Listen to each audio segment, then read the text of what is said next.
देखिए, जब तक जाति जनगणना नहीं होगी पूरे देश में, तब तक आप किसी के अधिकार को सुनिश्चित नहीं कर पाएंगे, क्योंकि शुरू से ही ये नारा दिया गया है कि जिसकी जितनी भागीदारी उसकी इतनी हिस्सेदारी। महिलाओं ने आरोप लगाया है कि प्रेम यादव की हत्या उस ब्राह्मण परिवार के बड़े लड़के ने की और उसको एक विधायक जी अपने घर पर संरक्षण दिए हुए हैं।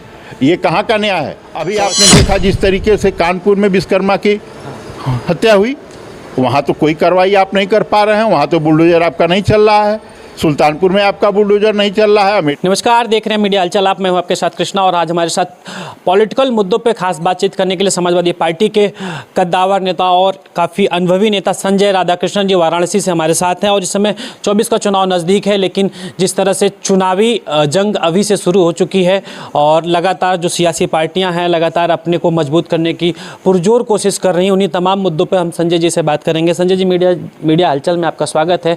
इस समय जो उत्तर प्रदेश में माहौल चल रहा है, कैसे दें, खासतौर पे पूर्वांचल में? सबसे पहले तो मीडिया हलचल का मैं धन्यवाद देना चाहता हूं। देखिए, पूर्वांचल की जो स्थिति है, हमारे नेता माननीय अखिलेश यादव जी ने पिछड़ा दलित अल्पसंख्यक को जो साथ लेकर के चलने की बात कही है और न्याय किसको दिलाना है, आप देख रहे हैं कि शुरू से न्याय इन्हीं को दिलाना है जो पिछड़ा है, जो दलित है, जो अल्पसंख्यक है, जिनके हक अधिकार को पीढ़ियों से मारा गया है, उनको हक अधिकार दिलाना है, जिसको लेकर के पहले माननीय नेताजी ने इस लड़ाई को लड़ा। अब आज हम लोगों के नेता अखिलेश यादव जी उस लड़ाई को आगे बढ़ाने का काम कर रहे हैं। तो निश्चित तौर से अभी आपने घोसी के उपचुनाव को देखा, जिस तरीके से वहाँ पिछड़ा दलित और अल्पसंख्यक एक होकर के पूरे देश में एक संदेश देने का काम किया। इससे स्थिति साफ हो गई है कि 2024 का चुनाव निश्चित तौर से अब पिछड़ा दलित और अल्पसंख्यक ये जग गया है और अपने अधिकार को पाने के लिए अपने नेता माननीय अखिलेश यादव जी के साथ चल कर के 2024 में झंडा फहराने का काम करेगा। सर, इंडिया अलायंस बना, इंडिया गठबंधन में जो तमाम सारी पार्टियां, उसके बाद बिहार में जाति जनगणना की रिपोर्ट आ गई और जिस तरह से रिपोर्ट आई वो साफ तौर पे हो गया कि पिछड़े कितने हैं, दलित कितने हैं और सवर्ण कितने हैं। तो ये भी एक राजनीतिक भूचाल मच गया और हर स्टेट में जाति जनगणना की मांग करने लगे। आपने देखा होगा कि राहुल गांधी ने उस दिन प्रेस कॉन्फ्रेंस में पत्रकारों से भी पूछा कि इसमें दलित कितने हैं, ओबीसी कितने हैं। तो इसका मतलब वो भी चाहते हैं कि देश में जाति जनगणना हो। तो कैसे देखते हैं आप इन तमाम सारी घटनाओं को? देखिए, जब तक जाति जनगणना नहीं होगी पूरे देश में, तब तक आप किसी के अधिकार को सुनिश्चित नहीं कर पाएंगे, क्योंकि शुरू से ही ये नारा दिया गया है कि जिसकी जितनी भागीदारी उसकी इतनी हिस्सेदारी।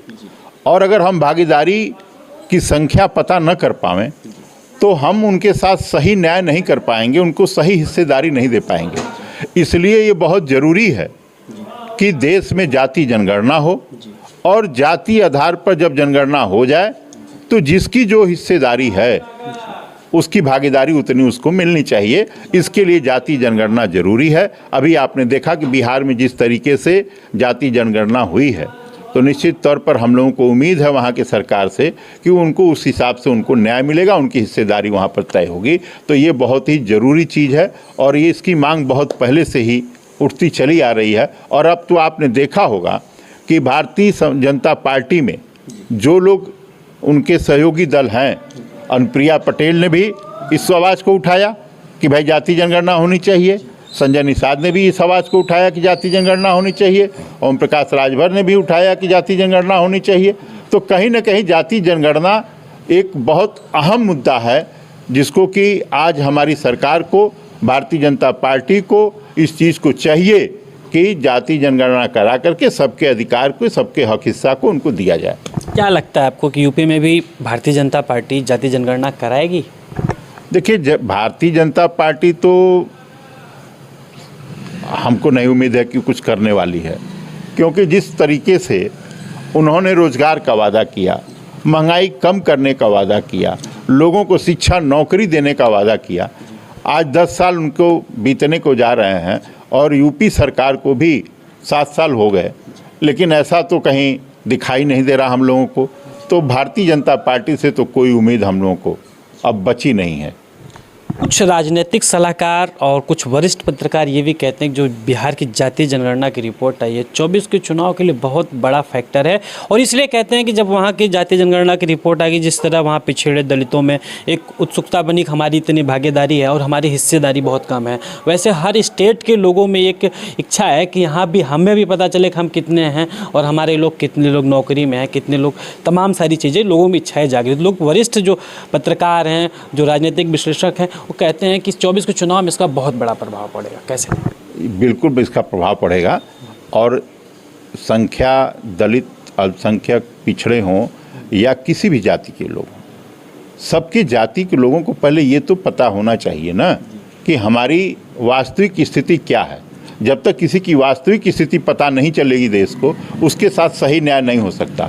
तो निश्चित तौर से 2024 पर जातीय जनगणना का असर पड़ने वाला है, और सभी लोग एकजुट होकर के भारतीय जनता पार्टी के खिलाफ एकजुट होकर के वोट करने जा रहे हैं। और आज इस महंगाई से, इस आपके बेरोजगारी से, इस अपराध, आप अपराध को ही उठा के देख लीजिए, अभी बताएंगे, उस पर भी बात आएगी। तो हम उसी पे आ जाते हैं, जिस तरह से इस समय उत्तर प्रदेश में कई जगहों पे अपराध हो रहे हैं। जैसे पहले सुल्तानपुर की घटना सबको पता है, डॉक्टर साहब के साथ क्या हुआ। फिर इस समय सुर्खियों में देवरिया रुद्रपुर की घटना है, जिस तरह से पहले प्रेम यादव की हत्या होती है, उसके बाद गुस्साई भीड़ फिर दुबे परिवार पर जाती है। दोनों परिवार के साथ गलत हुआ, दोनों परिवार के साथ न्याय होना चाहिए। अभी अमेठी में भी वही, कानपुर देहात, तमाम तरह की ऐसी घटनाएँ घट रही क्योंकि सामने इलेक्शन है। कैसे देखते हैं? देखिए, सरकार ने बेटी बचाओ बेटी पढ़ाओ का नारा दिया, सरकार ने जीरो अपराध टॉलरेंस का भी मुद्दा रखा, लेकिन बेटियों के साथ किस तरीके से प्रदेश में, देश में अपराध हुए हैं, किसी से छिपा नहीं है। और आज जिस देवरिया कांड की आप बात कर रहे हैं, पहले तो यह बहुत ही दुखद घटना है, इस पर हम अपना दुख व्यक्त करना चाहते हैं कि ऐसी घटना समाज में नहीं घटनी चाहिए। लेकिन सरकार को ये भी देखना चाहिए कि घटना की शुरुआत क्या है। ज़मीन का बंटवारा था, ज़मीन की बातें थीं, तो प्रशासनिक स्तर पर वो हल हो सकती थी। लेकिन जिस तरीके से एक नेता की, प्रेम यादव की हत्या एक दुबे परिवार के तरफ से हो जाती है, तो किसी यादव ने जाकर के दुबे परिवार को नहीं मारा, वो उस क्षेत्र का लोकप्रिय नेता थे प्रेम यादव जी, और अपने नेता की हत्या के बाद उस क्षेत्र की भीड़ जो है गुस्से में आ गई, और गुस्से में ये कार्रवाई हो गई, जो कि गलत है। अगर प्रशासन चाहता तो प्रेम यादव की हत्या के बाद वहाँ एक्टिव होकर के इस घटना को रोक सकता था, लेकिन घटना घंटे 2 घंटे चली वहाँ पे, लेकिन प्रशासन की कोई कार्रवाई नहीं हुई। लेकिन आज जिस तरीके से उसको जाति मुद्दा बनाया जा रहा है, तो हम ये पूछना चाहते हैं कि प्रेम यादव की हत्या किसने की, सरकार इसका खुलासा क्यों नहीं कर रही है? सरकार एक तरफा कार्रवाई क्यों कर रही है? हम किसी को बचाना नहीं चाहते, हम किसी की पैरवी नहीं करना चाहते, हम इसको जातीय मुद्दा नहीं बनाना चाहते। जातीय मुद्दा सरकार बनाना चाहती है, क्योंकि वो एक जाति या एक लोक पक्ष के लोगों का वो समर्थन प्राप्त करना चाहती है। लेकिन सरकार को ये पता होना चाहिए कि एक नेता की हत्या हुई, और उस नेता को चाहने वालों में दुबे ने ही दुबे को मारा। एक राजभर भी उसमें चिन्हित है, 3-4 राजभर हैं, 12 ब्राह्मण उसमें चिन्हित हैं। तो ये भीड़ ने, मतलब एक आक्रोशित भीड़ थी, जो पाल भी हैं, एक आक्रोशित भीड़ थी, और भीड़ ने अपने नेता की हत्या के बाद, जैसा कि आपने पूर्व में आपने योगी जी का भी बयान सुना है कि अगर हमें कोई मारता है तो अगर हमारे पास सामर्थ्य है तो हम पहले उसको जवाब देंगे, न कि हम जो है कि कोर्ट और थाने में जाएंगे। तो ये तो एक त्वरित कार्रवाई क्रिया की प्रतिक्रिया थी, हो गई। लेकिन शासन और प्रशासन को, दोनों परिवार के लोगों को न्याय देना चाहिए। प्रेम यादव के भी हत्यारों को गिरफ्तार करना चाहिए। आप देख रहे हैं एक तरीके से गांव के लोगों ने, महिलाओं ने आरोप लगाया है कि प्रेम यादव की हत्या उस ब्राह्मण परिवार के बड़े लड़के ने की, और उसको एक विधायक जी अपने घर पर संरक्षण दिए हुए हैं। ये कहाँ का न्याय है? संरक्षण देना प्रशासन का काम है। प्रशासन उसको अपने पास रखे और पूछताछ करे और सही कार्रवाई करे, सही जांच करे और जल्दबाजी में कोई कार्रवाई ना हो। पहले उसकी जांच कर ले और जांच करने के बाद उसकी कार्रवाई होनी चाहिए। और निश्चित तौर से अगर इसमें एक तरफा कार्रवाई होती है तो कहीं ना कहीं इसमें जातीय भावनाएं लोगों की भड़केंगी और आने वाले समय में निश्चित तौर से सरकार इस सवाल का जवाब नहीं दे पाएगी और सरकार इस सवाल के जवाब में घिर जाएगी और आने वाले चुनाव में इसका असर भारतीय जनता पार्टी को झेलना पड़ेगा। बहुत बहुत धन्यवाद। हमारे साथ समाजवादी पार्टी के नेता वाराणसी से संजय यादव जी थे, जो साफ तौर पे कहना है कि जिस तरह से इंडिया अलायंस बना है और जो जातीय जनगणना बिहार में हुई है तो ये बहुत ही बड़ा राजनीतिक फैक्टर है और लोगों की मांग है जिसकी जितनी हिस्सेदारी उतनी उसकी भागीदारी होनी चाहिए। जिस तरह से इस समय पिछड़ा और दलित अल्पसंख्यक पीडीए की बात अखिलेश जी करते थे, इस समय जब लालू जी ने जातीय जनगणना करा दी तो पीडीए की बात सही होती नजर आ रही है। वहीं पीडीए पूरी तरह से एकजुट होता नजर दिखाई दे रहा है 2024 के चुनाव में। वहीं हम देवरिया पे बात कर लें तो नेताजी का साफ तौर पर कहना है जिस तरह से पहले प्रेम यादव की किसने हत्या की तो पहले प्रशासन को उसकी जांच करनी चाहिए।